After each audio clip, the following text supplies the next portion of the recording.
Voilà, je me présente, je m'appelle Nathan, vous êtes sur le plateau du Big Quiz. C'est un événement, une émission qui a été produite, imaginée et créée par Big Media. Pour ceux qui ne connaissent pas, Big Media, c'est le média de BPI France, un média où on parle d'entrepreneuriat, où on peut s'éduquer, s'informer. Donc voilà, donc vraiment, je vous invite à suivre ce média où il y a à chaque fois du contenu très pertinent.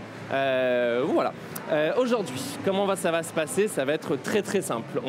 Je vais commencer par vous expliquer un petit peu les règles du jeu.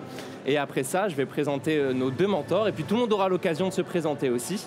Alors, on va être sur un quiz tout simple. On va avoir deux équipes, les équipes bleues et l'équipe verte. Et je vais vous poser des questions sous forme de QCM. Il y aura aussi des questions ouvertes. Je vais vous lire les questions et aussi les 4 options que vous pouvez avoir. Dès que vous avez la bonne réponse, une fois que j'ai fini d'énumérer toutes les options, vous appuyez sur le buzzer qui est devant vous. La personne qui buzz le plus rapidement possible peut donner la réponse. Si c'est une bonne réponse, c'est 1 point. Et à la fin, l'équipe qui a répondu la plus de bonnes questions, qui a le plus de points, remporte un investissement d'1 million d'euros. C'est faux. C'est faux. Je peux vous donner une poignée de main. Ouais, je sais. Ah, c'est pas cool. Qu'est-ce qu'on gagne? Je sais pas, on se fait une bise, une poignée de main, un check, on trouvera... Moi, j'avais demandé une accélération de mon dossier BPI qui est en cours d'instruction actuellement, mais je sais pas si je vais l'obtenir. Ça peut être un super cadeau, on va voir ce qu'on peut faire en backstage. Mais voilà, est-ce que déjà les règles du jeu sont claires pour tout le monde? Ouais, pas de questions. Magnifique. Alors là, je vais présenter nos mentors. On va commencer avec Karine Rossignol, qui est la fondatrice et CEO de Smart Immune. Ça va, Karine? Ça va très bien. Ouais, magnifique. Merci d'être avec nous. Est-ce que vous pouvez nous expliquer un petit peu Smart Immune, ce que vous faites? Avant, je tiens à vous remercier parce que quand j'ai lu un peu la description de Smart Immune, je vous avoue que je me suis retourné, je suis retombé dans mes cours de SVT de terminale. Aïe. Mais non, c'était très clair. Mais en tout cas, ça a l'air vachement intéressant. Merci. Donc, moi, je suis la CEO et cofondatrice de cette société de biotechnologie. Et on développe des thérapies cellulaires pour soigner les cancers sévères et les infections qui engagent le pronostic vital. On a levé 27 millions d'euros. On est en essai clinique en Europe et aux États-Unis. On est toujours en levée de fonds et je suis très fière aujourd'hui de porter les couleurs d'Eslan et d'Espoir.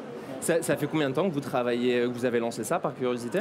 Écoutez, on l'a lancé il y a 7 ans, je l'ai rejoint en plein temps il y a 5 ans. Magnifique. Mais vous voyez, hein, je suis une vieille entrepreneur, j'étais saine. C'est ça, comme j'ai l'impression, tout le monde sur ce plateau aussi. Mais magnifique en tout cas, bravo. Et Espoir, si tu peux te présenter. Ok, moi je m'appelle Espoir Adoué-Konon, je suis le fondateur et le CEO de la marque de vêtements Eslan. Trop bien. Qui est une marque qui vise à valoriser le savoir-faire africain et aussi à le mixer également avec d'autres savoir-faire du monde entier. L'objectif en fait c'est de proposer des vêtements qui nous permettent de révéler notre authenticité et de nous sentir bien en les portant. Magnifique. Et récemment, j'ai intégré l'incubateur de la Charente-Maritime. Oh, bravo. Qui permet d'accélérer mon projet, d'avoir accès à des experts aussi, à des ressources aussi. Trop bien. Ça va, ça se passe bien, t'es content? Oui, très bien, parce que je ne l'avais pas imaginé de sitôt. Ouais. Et quand même, c'est une fierté et un progrès dans le projet. Ouais, ça fait combien de temps que tu as lancé? Alors, depuis 2018. Ok, super. 2018, quand j'étais en classe de première. Ok. Ah, waouh, super tôt. En classe de première, ouais. Et t'es arrivé à gérer les cours et... Je continue aussi encore à gérer les cours, le projet et aussi une équipe en fait qui est engagée aussi à côté. Bravo. C'est pas évident. C'est pas évident, mais je pense que quand il a la passion, la motivation, là, ça suit. Bah, t'as raison. Et t'es arrivé en France quand? Je suis arrivé en France, là, 2 ans, en 2022. Ok. Ce qui m'a permis de lancer également 2 collections, de gagner un prix. Le prix CLAP de Pépite France. Ouais. Et aussi d'avoir accès aussi à d'autres ressources, en fait. Putain, magnifique. Bah, moi, j'applaudis. Merci beaucoup. Bravo. Incroyable. Et ensuite, on va passer à toi, Mathilde. Ça va, tu vas bien? Oui, ça va et vous? Ouais, super. Bon, je pense qu'on peut tous se tutoyer, ça va être plus simple. Tu peux nous expliquer un petit peu ce que tu fais en ce moment? Alors moi, du coup, je m'appelle Mathilde Mourao. Est-ce que tu peux juste parler un peu plus près du micro? Merci. Donc, je m'appelle Mathilde Mourao et du coup, je suis étudiante en communication. Et je suis intéressée par l'entrepreneuriat de plus en plus. Donc voilà, c'est pour ça que je suis là. Merci beaucoup. Ensuite, on va passer à notre deuxième mentor avec Solène Boquillon-Le Guaziou. Ça va? Oui, ça va très bien. J'ai pas écorché le nom de famille, ça va? Non, c'est parfait. Magnifique, c'est bon, je peux être breton, je crois. Généralement, après, on écorche le nom de la boîte. Oui, c'est ça. Sauf Kids. Très bien. Merci, ça c'est mes 6 ans en Angleterre qui ont bien marché, qui m'ont vraiment aidé. Tu peux nous expliquer un peu rapidement SoftKids ce que vous faites? Donc moi je suis la CEO de SoftKids qui est une start-up de l'EdTech, donc l'éducation technologie, qui vise à développer des applications mais aussi des formations en ligne pour permettre aux enfants du CP à la terminale de développer leurs soft skills comme la confiance en soi, la persévérance, l'esprit critique, l'accueil des émotions, enfin tout ce qui va faire qu'on va pouvoir survivre dans ce monde tout digital et s'adapter au monde de demain. C'est super. Non, vraiment, moi personnellement, en plus j'ai l'impression, oui, j'ai oublié, il faut que je retravaille mes applaudissements. Non, moi personnellement, en plus je pense que c'est vraiment quelque chose qui manque aujourd'hui peut-être dans le système éducatif, avoir vraiment tous ces soft skills, c'est vraiment super. Ah, bravo. Et il y a quoi par exemple, si tu peux peut-être donner des exemples de soft skills qu'on pourrait apprendre? Par exemple, aujourd'hui, nous, on accompagne 500 000 décrocheurs scolaires dans 8 académies dans le cadre d'un appel à manifestation d'intérêt et on va les aider à développer leur confiance en eux, un état d'esprit de croissance, c'est-à-dire se dire je peux réussir, je peux le faire, rien n'est figé, ce n'est pas génétique d'être bon en maths ou pas. Et pareil, on sait très bien que plus on va réussir à accueillir ses émotions, meilleur on va être à l'école. Donc voilà, on les accompagne dans toutes ces compétences qui sont totalement complémentaires pour réussir. Magnifique, bravo, trop bien. Apolline, comment ça va? Ça va, ouais. Tout va bien, est-ce que tu veux nous expliquer un peu ce que tu fais en ce moment? Du coup, je suis actuellement au droit et moi, j'aimerais me tourner vers quelque chose, vers un projet qui est dans la conservation du patrimoine. Et voilà, parce que c'est un peu en lien avec mon master, tout ça, donc voilà. Super, et ça va, t'es contente? Ouais. Ouais, super, magnifique. Et ensuite, on va passer à Océane. Salut Océane. Oui. Ça va, tout va bien? Oui, ça va et toi? Ouais, super. Explique-moi un peu, qu'est-ce que tu fais en ce moment? En ce moment, actuellement, j'ai fini mon BTS de diététicienne. Et je suis repartie sur une année DU D2E, donc d'accompagnement avec Pépite Bourgogne-Franche-Comté, donc le DU d'entrepreneur étudiante. Ok, super. On a un beau panel, hein. Vraiment des gens qui font des choses extraordinaires. Bon, si tout le monde... 5 femmes en plus, ouais, bravo. Ça s'applaudit encore une fois aussi. Je peux faire applaudir tout n'importe quoi maintenant. Magnifique, on est bon, prêt pour passer au jeu. Est-ce que tout le monde est prêt? Ouais. Jamais. Magnifique. Alors, juste un petit rappel avant de commencer. Je vais lire les questions, lire les options qu'il va y avoir. Je vous préviens si c'est une question cash. Dès que j'ai fini de lire toutes les options, je vous invite à buzzer le plus rapidement possible et je donne la parole à la personne qui buzz. Est-ce qu'on est bon? Oui. Magnifique. On va commencer avec la première question qui va s'afficher juste là. En 2023, quel pourcentage de femmes travaillent dans l'industrie en France? Option A, 30%. Option B, à peu près un tiers. Option C, un tertio. Option D, la réponse A. Alors, oui. 30%. Et c'est une bonne réponse, c'est bien la réponse A. Je rigolais parce qu'on a bien travaillé ces réponses et je suis content de les avoir enfin en live. Alors, je vais aussi me permettre de vous donner 2-3 petites infos à la fin de chaque question parce qu'on est là aussi pour s'éduquer, s'informer. Alors, c'est un pourcentage qui stagne quand même depuis quelques années, mais on est vachement optimiste sur le fait qu'il va évoluer au fil des prochaines années parce qu'il y a énormément de choses qui sont faites, comme par exemple le tour du monde de nos industries, qui est un projet qui est porté par la French Fab de BPI France. Bravo, un point pour l'équipe verte. On va passer à la prochaine question, la question 2. Combien de verticales, donc c'est-à-dire combien de secteurs d'activité, composent les industries culturelles et créatives, donc les ICC? Réponse A, 10. Réponse B, 3 lettres, 3 verticales. Réponse C, 6. Réponse D, verticale. Je sais pas, j'en ai jamais été super forte en géométrie.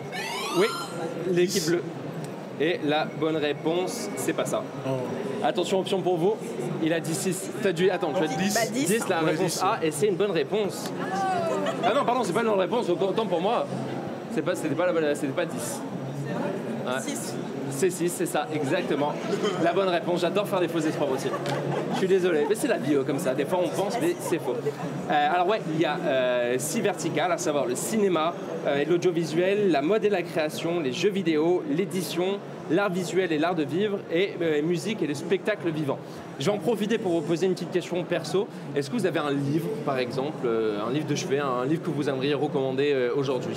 Moi, oui. Ouais.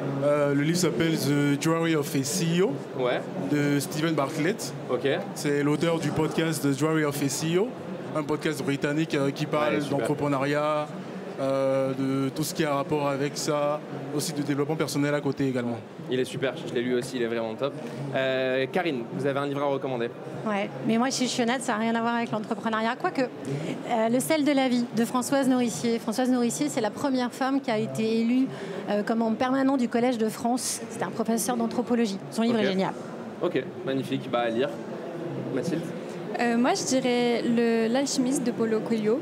C'est un classique et ça parle de développement personnel, un peu de motivation, etc. Magnifique. Apolline? Là, j'avoue que maintenant, tout de suite, Tu peux pas, je sais pas parler. Merci. Là, maintenant, tout de suite, j'ai pas tellement d'idées. C'est pas grave, au moins, tu as donné pas mal de suggestions ici. Au moins, tu seras bon. Solène, tu as un livre à nous recommander? Moi, je vais faire mon auto-promo puisque j'ai sorti mon livre il y a quelques mois qui s'appelle « Préparez aujourd'hui vos enfants au monde de demain » aux éditions Albin Michel. Voilà. Belle promo.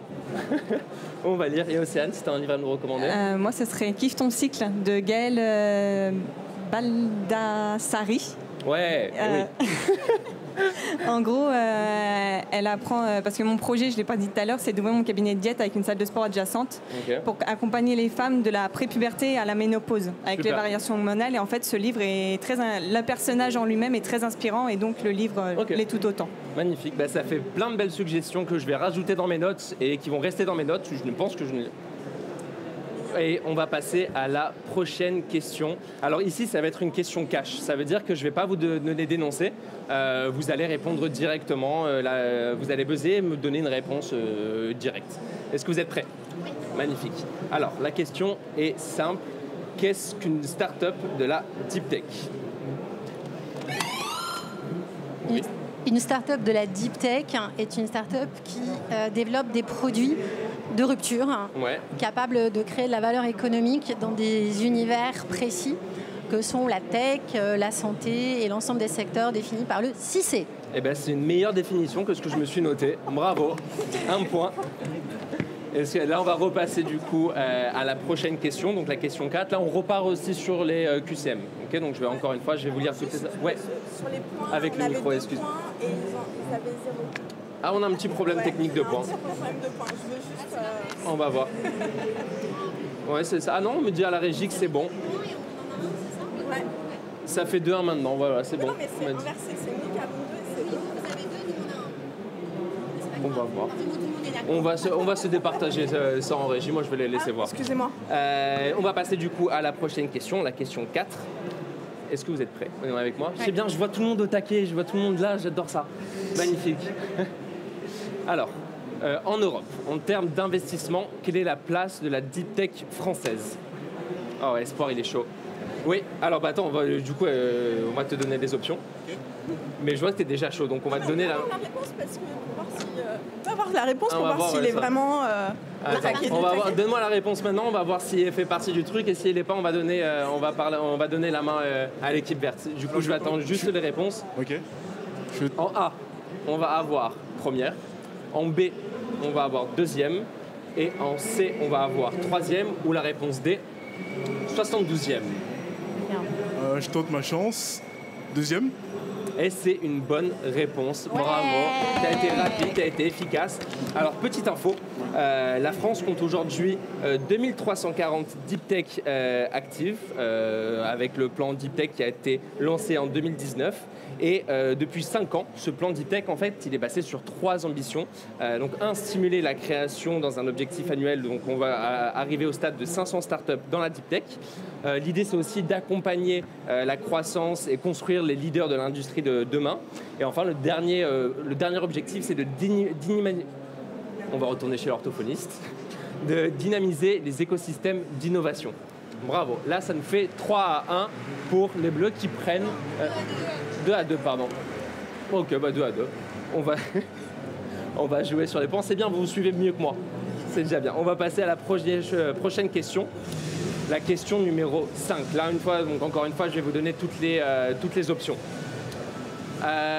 Parmi ces 4 athlètes, lequel n'investit pas encore dans la Sportec? Option 1. Je vois qu'on est chaud par contre chez les Bleus. Option 1, Tony Parker. Réponse B, Raphaël Varane. Réponse C, Léo Marchand. Réponse D, Blaise Matuidi. Et là, vous pouvez buzzer. Bon, du coup, vous avez buzzé. Du coup, l'équipe bleue. Ah, vous n'avez pas... Non, on me dit qu'on n'avait pas buzzé. Il faut juste rebuzzer pour... Oh, là, c'est un timing qui est départagé. Moi, B. Réponse B, c'est une mauvaise réponse. Et c'est une bonne réponse, c'est bien Léo Marchand. À savoir qu'aujourd'hui, la Sportec, ça représente 160 entreprises en France. Et voilà, c'est des investissements qui représentent environ 618,8 milliards d'euros levés en 2021. Donc vraiment, la France est vraiment en avance sur ce secteur-là. On va passer à la prochaine question. Attention, ça va être une question cash, donc buzzez le plus rapidement possible. Qu'est-ce que la neutralité carbone? Oui, l'équipe bleue. La neutralité carbone, c'est quand une entreprise est capable, à travers des scores de capture de carbone, de compenser les émissions de carbone ou de gaz polluants qu'elle émet. Et encore une fois, c'est une meilleure définition que ce que j'ai. Donc, point qui va à l'équipe bleue, ça s'applaudit. Bravo, on va passer à la prochaine question. La question 7. Attention, il va nous rester 2 questions. Donc les verts, il s'agirait de buzzer plus rapidement. En fait, là, c'est 3 à 4. C'est 2 à 3.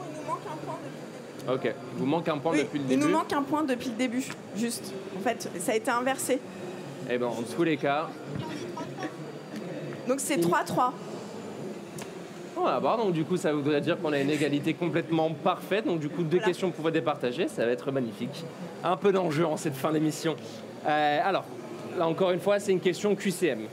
Quel secteur français s'exporte le mieux? Réponse A, la baguette. Réponse B, l'industrie. Réponse C, la musique d'Aya Nakamura. Elles sont géniales les réponses. Réponse D, la mode. La mode. Et c'est une mauvaise réponse. L'industrie. Et c'est une bonne réponse, exactement, c'est l'industrie. Il faut savoir que le taux d'export de l'industrie dépasse celui aussi des autres activités. Il y a vraiment, on est au 3e rang, on va avoir l'agroalimentaire qui vient soutenir le succès de l'industrie tricolore dans le monde. Est-ce que tout le monde va bien? Est-ce que tout le monde est OK? Parce que là, on va passer à la dernière question. Ouais. Alors, ça va être la question la plus importante, ce qui vaudra une victoire potentielle. Je vais laisser le champion, là. Non. Espoir, je te vois chaud. Si. Espoir, je te vois chaud, t'es au taquet. Dernière question. Comment s'appelle l'aide qu'un porteur de projet touche à la création de son entreprise? Attendez, il me faut les réponses. On va voir. Réponse A, il n'en touche pas. Réponse B, l'acre. Réponse C, un coup de pouce. Réponse D, l'art. Attends, je vais donner l'avantage à l'équipe verte parce qu'ils ont buzzé avant. C'est l'acre. Et c'est une bonne réponse. Vous êtes sûr qu'ils avaient buzzé avant? Hein? Vous êtes sûr qu'ils avaient buzzé avant? Ah ouais, j'ai vu le buzz de là. Je vais demander à la VAR qu'est-ce qu'on me dit. À la VAR. Encore une question. Vous voulez une question? Vous voulez qu'on improvise une question? Ouais. On va improviser une question. Alors, on va faire la question. Aujourd'hui, on va vous donner une estimation entre 2 réponses. Combien de personnes sont attendues à l'événement Big? Alors, on va donner réponse A, 20 000. Réponse B, 40 000. Réponse C, 80 000. Et réponse D, 90 000. Espoir? 40 000? Non. Ce matin, Laure Closier sur BFM, elle a dit 75 000. Donc je dirais 80. Et c'est une bonne réponse. Et c'est bien 80 000. Bravo. Et c'est terminé. Merci à vous tous d'avoir participé à cette émission. C'était vraiment un plaisir de vous avoir. Merci. Moi, j'espère que son super projet, vous allez le porter dans Big Media. Ouais. Parce que c'est clé pour tous nos enfants demain. Ouais, je suis d'accord. Les US ont une culture qui leur permet peut-être de se passer de ce type d'outils. Nous, absolument pas. Donc bravo. Et j'espère que Big Media va vraiment vous aider à lever les fonds dont vous avez besoin. Je pense que le message est passé. Avant de nous quitter, est-ce que vous voulez dire où est-ce qu'on peut un peu vous suivre sur les réseaux sociaux ou sur LinkedIn? On va commencer par toi, Espoir. Moi, vous pouvez me suivre sur LinkedIn. Alors, il vous suffit de taper juste Eslan. ESLAN, pour suivre la marque de vêtements et suivre en fait toutes les initiatives que l'on aura à mettre sur pied. Magnifique. Karine, où est-ce qu'on peut vous suivre? LinkedIn, on a un site internet. Et j'ai une question pour Eslan, où est-ce qu'on peut acheter tes vêtements aussi? Pour l'instant, le site il est en conception. Et d'ici fin octobre, ce sera disponible. Bah, tu nous diras, tu nous feras un beau post LinkedIn et on sera là pour commenter et liker. Mathilde, où est-ce qu'on peut te suivre? Du coup, moi, je suis pas très réseaux sociaux, mais on peut me suivre sur LinkedIn. Ok, voilà. Super. Et toi, Apolline? Moi, c'est pareil, on peut me suivre sur LinkedIn, Apolline Vinals. Voilà. Magnifique. Solène? Moi, sur LinkedIn, et depuis hier, j'ai lancé mon émission sur YouTube. Soft Kids, ça s'appelle Génération Parents, pour aider les parents à éduquer les enfants du 21e siècle. Et où est-ce qu'on peut acheter ton livre? N'importe où. Ok, partout. Super. Il est partout. Fnac, j'imagine. Fnac, Amazon, Cultura, le libraire du coin, partout. Bah, je sais le prochain cadeau que je vais faire à mon neveu. Et pour toi, Océane? LinkedIn aussi, avec donc Océane Milot, M-I-L-O-T. Et sur les réseaux, c'est Garde la pêche, avec un point entre chaque... Garde la pêche domicile, avec un point entre chaque mot. Voilà. Super. Eh ben, merci encore à tous. Merci d'être venus. Et à très bientôt. Bye, merci. Attendez.